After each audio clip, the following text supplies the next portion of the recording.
rejsen er den, som man skal sikre og nyde hver evig eneste dag. Det er lørdag formiddag. Jeg har set Frederik har lagt første episode op af Bag Boat Light. Jeg har også lige delt det på min Instagram, sociale medier. Det er sjovt, det er spændende, det er lidt nervepirrende også. Men for mig er det mega fedt, fordi det er endnu en skill, som jeg rigtig gerne vil forbedre. Det er en skill, som jeg gerne vil blive bedre til. Det her at artikulere til et kamera. Så det er sjovt, det er en udfordring, og så længe jeg bare selv synes, det er sjovt, så betyder det ikke så meget, hvad der kommer ud af det i sidste ende. Så længe jeg bare kan udvikle mig selv, så får jeg sådan set alt det ud af det her univers og YouTube, som jeg gerne vil. Jeg elsker inputs, jeg elsker at forbedre mig, jeg elsker at gøre nye ting, jeg elsker at sætte nye ting i gang. Så for mig er det bare fedt at kunne sætte endnu en ny, sjov lille ting i gang. Så jeg vil lige sætte mig ned, lave lidt arbejde. Vi kører også Black Week lige nu, og Black Month, så vi bruger en masse penge på annoncering og sådan noget, som jeg også skal tjekke op på. Klokken er 1 nu her, når jeg filmer det her, og vi er på 150.000 kroner i omsætning. Vi har brugt en masse annoncekroner, lidt for mange svage dage. Vi er faktisk hernede og ramme en ROAS 2,45 lige nu, hvilket er en del under vores normale niveau. Så jeg skal lige have kigget på tingene, optimeret lidt annoncer, prøve lige at snakke lidt med Ali. Ja, bare lige kigge alle tingene igennem, se hvordan tingene kører. Og så skal det nok blive en rigtig god dag. Eva, hvad skal der ske i dag? Jamen, vi skal jo filme for Nap og Musclepink. Jeg tænker bare, at vi starter at køre Nap igennem. Det er faktisk mest videoer, speak-videoer, så har vi en masse b-roll, vi sætter ind over. Okay. Vi lige skal have et par forskellige hooks, og så tager vi på lageret i morgen og filmer mere der. Og så bruger jeg faktisk også noget af det, vi er optaget for Black Week, og sætter ind over noget af det der. Det er julecontent i dag, ikke? Det er det. Okay, super. Ej, det er da fint, jo. Det er større, jeg købte den ikke. Et large. Hvor ikke film på at købe large, jo? Jamen, vi holdt den op og så vi ekstra large, så tænkte vi sådan, wow, den er kæmpe stor. Jeg har aldrig nogensinde haft noget 3 large. Jeg er 2 meter. Hvis ikke jeg er XL, hvad fanden skal så have XL i den her verden? Det ser da fint ud. Ja, men det skal jo ikke vaskes. Nej, det skal nok ikke. Yes. Leder du efter den perfekte gave? Nå, du er klar? Ja. Leder du efter den perfekte julegave? Hvis man skulle mixte lidt op. Først er, at han går udenfor. Nummer 2 er, at han kommer ind i elevatoren eller et eller andet. Ja, du ved, altså gør sådan random steder. Det er nemlig det, ja. 1000 kroner. Jeg håber at se dig ind på mosspain.dk. Sådan. 20-25 meter, okay? Ja, det får noget, tak, mand. Ja. Så skal vi ind og se vores kontor næsten første gang. Det her, det er vores nye office. Lad os se, hvad det kan. Hej, chef. Velkommen til. Er den god, Pau? Ja, den er rigtig god. Hvad fanden er der foregår for det her? Inden har I spillet den ordentligt også? Jeg tror bare, den er valgt. Folk siger, at de gerne vil have noget råt og autentisk content. Klokken er 15.08. Det er onsdag den 26. november. Jeg er mega fucking stresset over mit hoved. Og det her skal ikke forstå som noget negativt, og som om, at sådan, I'm crying eller something. Jeg prøver bare at vise lige sådan 100% ærligt, realistisk, sådan hvad foregår der sådan oven i mit hoved, hvad foregår der sådan i forretning og så videre. Dagen i dag, sindssygt fed dag, starter morgenen ud med at gå en god morgentur, fik lige gjort lidt rent, så har vi skudt noget content her om morgenen i studie, og så efterfølgende var vi henne på vores nye kontor, der er under lidt over 48 timer til sådan den reelle Black Friday, altså torsdag aften er i gang. Og vi har mega mange problemer med vores hjemmeside. De sidste 2 mails, vi har sendt ud til alle vores kunder, har været med et unikt sådan, VIP e-mail-tilbud, hvor man kunne tilføje nogle varer i kuren, så fik man et gratis produkt. Linket virkede ikke, så vi har sendt de her mails ud til over 100.000 mennesker, og det har ikke virket begge gange. Ja, det er bare for at tage folk ind i, at sidder du med din egen webshop derude, eller sidder og kigger på andre på YouTube osv., så lad være med at føle, at sådan alle andre bare har mega meget styr på det, og alle andre laver ikke fejl. Alle andres business, whatever, webshop, de kører bare derudad. Ham der, han er også bare flyvende hele tiden. Jeg har lige 20 minutter for mig selv nu her, inden at jeg har prøvet at arrangere noget mega fedt for vores team. Jeg har min kammerat, der hedder Philip, som har bygget en sauna-vogn, altså en sauna i sådan en stor varmeovn. Så der hopper vi ned til vandet her ved bryggen ved vores kontor, og så laver vi noget saunagus, noget cold plunge, saunagus, cold plunge, bare lige for at ryste teamet lidt sammen. Man kan sige, at det er et godt tidspunkt lige nu, når vi er totalt bagud med alt. Men bottom of a line, fuck it all. Altså det her, det er part of the e-com thing. I bund og grund er det her, jeg fucking elsker. Så ja, ellers så går det godt. Det er fedt at drive e-com. Grunden til, at man gør det her, det er jo fordi, at man elsker sgu bare, at der er fucking gang i den, og der sker alt muligt. Så det er vel det, der foregår lige nu, som i bund og grund er det, der gør en glad.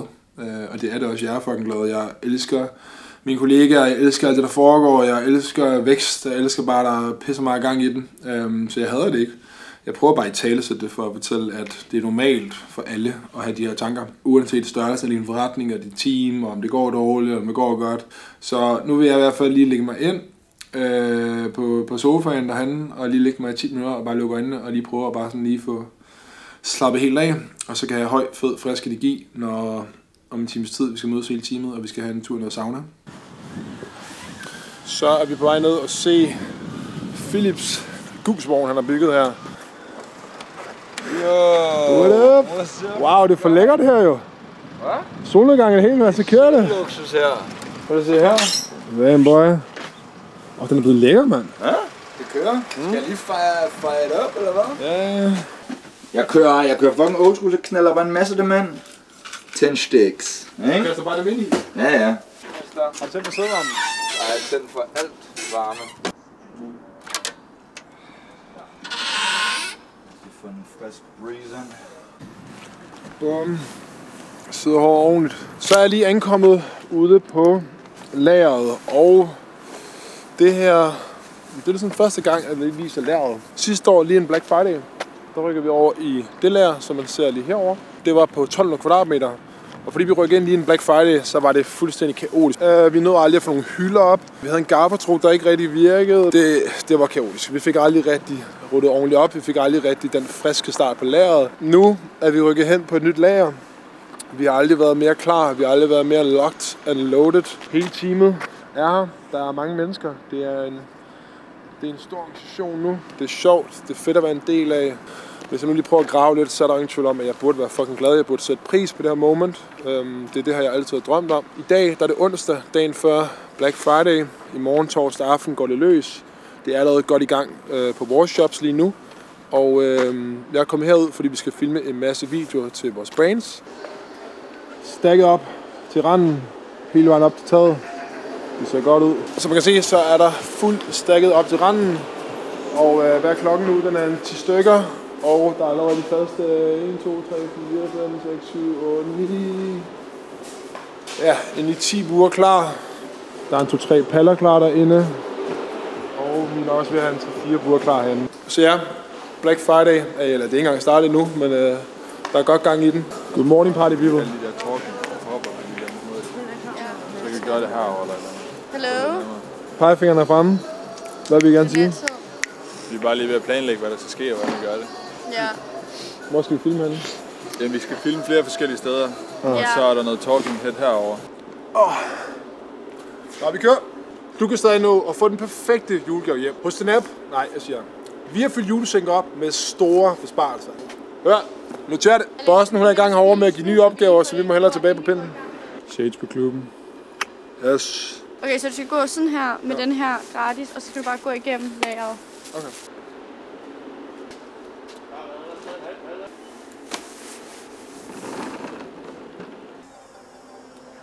Julesalget er i fuld gang på den app.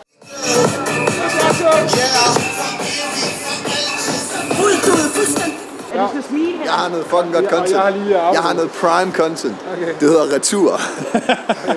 Det er noget. Det er torsdag, den uofficielle rigtige Black Friday-dag. Det er jo i dag, de fleste virkelig får tændt op for bålet. I går der smed vi sådan en lille VIP-offer ud til mange af vores kunder.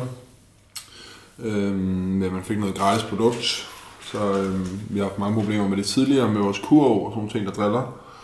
Så nu vil jeg bare lige sidde og kigge det hele igennem og være sikker på, at alt virker. Så faldt jeg faktisk også over en af mine kammerater, Frederik fra Tolland, som lavede et opslag på LinkedIn, der omhandlede omkring det med at kopiere / inspirere. Jeg skrev i morges til vores konkurrenter, for vi har nogle konkurrenter, som jeg synes har taget lidt for meget inspiration. Eller de har ikke taget inspiration, de har stedet bare taget et stykke arbejde, som Isabella inde på vores kontor, hun har siddet og lavet, som sidder for vores CRO og hjemmesidedesign. Og af den grund, så pisser det mig af. Det havde været et stykke arbejde, jeg selv har lavet, so be with it. Men pointen i, at jeg har en skøn kollega, som sidder og finder på et nyt koncept helt fra bunden. Hun har ikke engang set det nogen andre steder. Jeg var nemlig, da jeg så det hos min konkurrent, der var jeg sådan, okay, hun må have fået inspiration fra nogle andre, fordi de har jo for helvede ikke bare gået direkte ind på vores hjemmeside og taget og skrevet 98% det samme.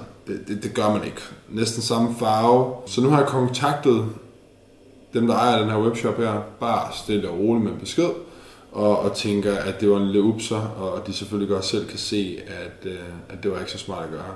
Så ja, det var bare det en lille Black Friday morgen check-in. Jeg vil sige lige få gjort noget arbejde færdigt, og så håber jeg, at du får en helt fantastisk god Black Friday. Peace. Siden der billeder, han skal kontor. Kælder der, ikke? Der er måske snart med kælderovn, men det er også sindssygt. Det er hovedkontoret. Godmorgen. Klokken er 6. Så lige styrer en masse budgetter. Her klokken 4. Der var der også sindssygt god smæk på. Jeg også stod op. Vi sidder og justerede en masse tal. Nu har vi en kampagne her, som stikker fuldstændig af. Den har brugt ikke særlig mange penge, men ikke at lave køb til 40 kroner. Så den tror jeg lige, at vi har et budget på 7.000 lige nu. Den tror jeg lige, vi går ind, og så siger vi 100.000. Let's go. Så indtil videre har vi et budget på den der står til 100.000, inden det er bare en annonce-sæt-kampagne. Så har vi alle vores CVO's her.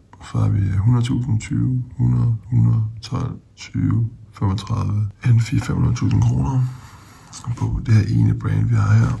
Og så går jeg lige ned til vores andre brands. Og så tænker jeg her klokken 7.30, der vågner jeg igen.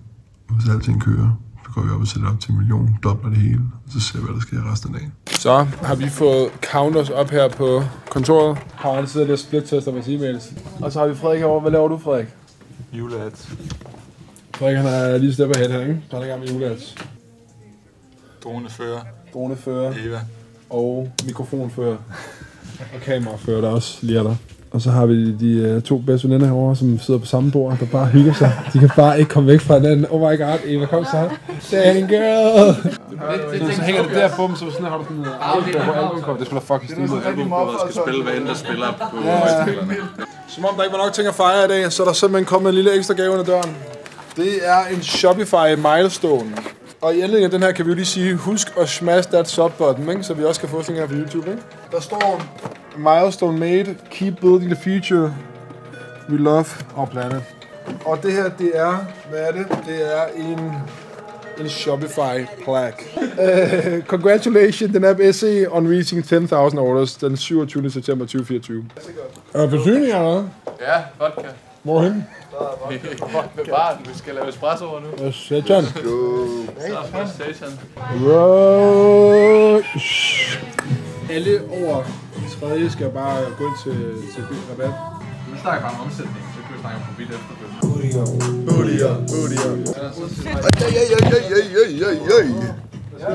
Der er bare lige Cam, der lige er ved at styre helt til undergrunden. Come on now, Dirk.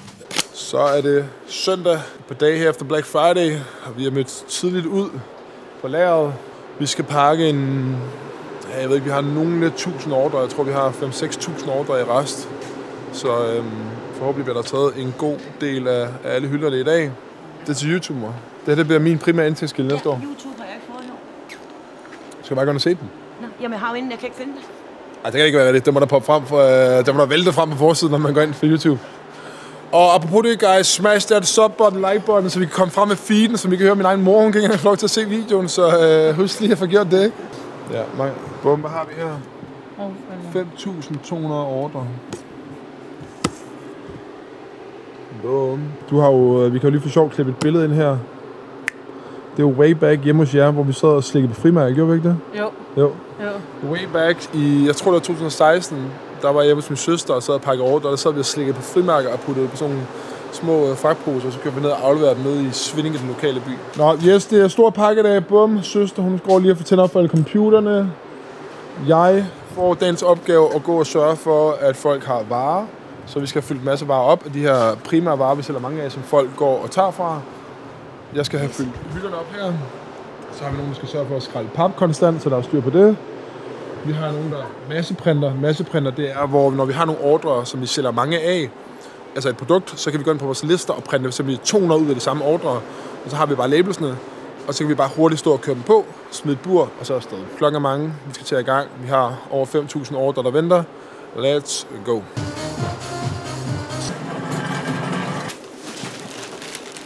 En lille check-in status fra lageret. Klokken er 14.40. Lad os faktisk lige gå ned og høre Henrik, hvor meget vi har nået. What up, my dog? Goddag. Henrik, hvad laver du her? Det er masseprint. Masseprint. Hvor mange er der her? Der kommer 250 i alt. Hvor mange har vi pakket i dag? Hvor mange har vi printet ud i dag? Er vi ikke sådan noget 22, 2300, 2500? 2.000. Ja, 2.000. Det er rekord, ikke? Jo. Ja, satan. Så er der sgu kage. Okay. Lækkert. Man skal have været ude minimum 3 timer før, ikke? Så, ja. Det har han også udenfor, jo.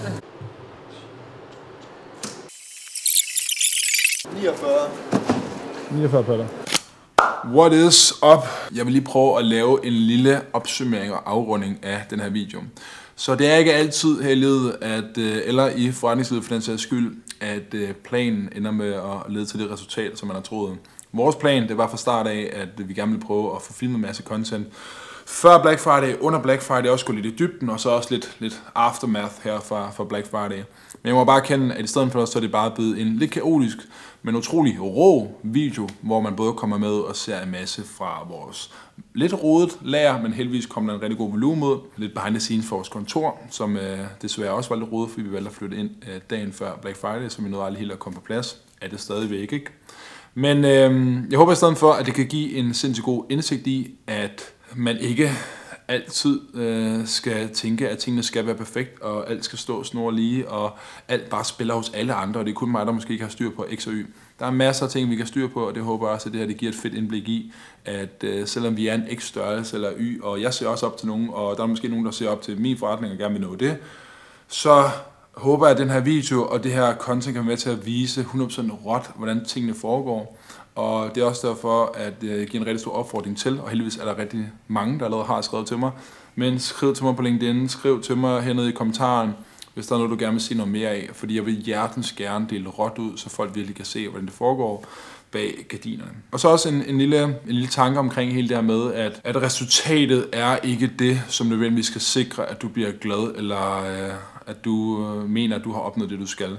Det er det, jeg altid selv har troet, men jeg har fundet ud af de seneste par år, at rejsen er den, som man skal sikre og nyde hver evig eneste dag.